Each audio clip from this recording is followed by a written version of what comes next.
The Aristocats, the Coziest Carriage. One day for a treat, Thomas O'Malley took Duchess and her kittens down to the junkyard to visit O'Malley's old and dear friend, Scat-Cat. Scat-Cat lived in a broken-down carriage that had once been very grand indeed. "This carriage used to belong to an archduke," Scat-Cat told Berlioz, Toulouse and Marie. But the wheels had fallen apart long ago, and the cushions were torn to shreds. Plus, there was a hole in the worn, tattered roof.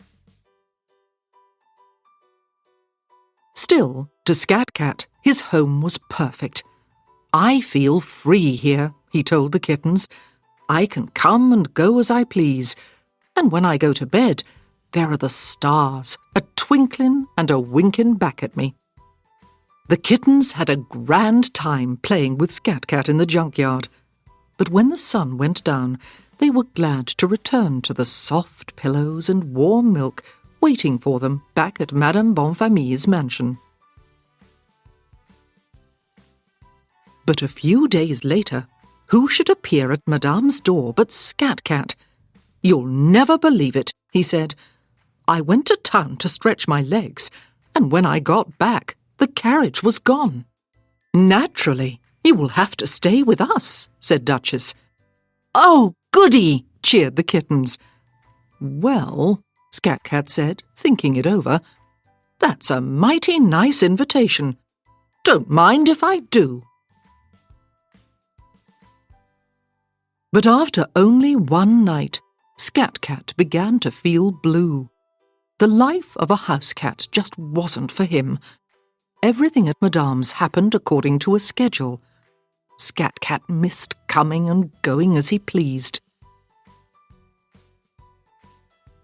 Most of all, though, Scat-Cat was homesick. He missed his old carriage. "What I wouldn't give to look up at the sky and count the stars as I go to sleep on those lumpy cushions," he told the kittens. "I wish there was some way we could get that carriage back for him," Marie said to her brothers later that day. "Maybe there is," said Berlioz. "Follow me." Soon the kittens arrived at the carriage house. For a while, Madame had been complaining about her old carriage. A wheel kept slipping from its axle, the gold paint was peeling off, and the canvas top had begun to fray. With this in mind, Berlioz climbed into the old carriage, unfurled his claws, and pounced on the upholstery. "Come on, dig in," he called to Toulouse and Marie. Then they raced up to the top of the carriage, where they jumped and bounced until Toulouse crashed through the roof. "Hooray!" cheered Marie. "Oh, my!" exclaimed a voice. The kittens turned, and there was Madame with her chauffeur. They surveyed the damage and smiled. "At last I have an excuse to buy a new carriage," Madame told the chauffeur. "Take this one out to the junkyard." "I don't believe it," cried Scat-Cat when the kittens led him to his new home. "These seats are more torn up than the ones in my old carriage.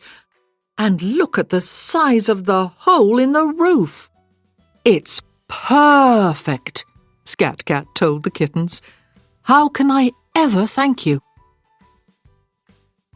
"It was our pleasure," said Berlioz, flexing his claws. "It's not every day that we're thanked for clawing something to pieces."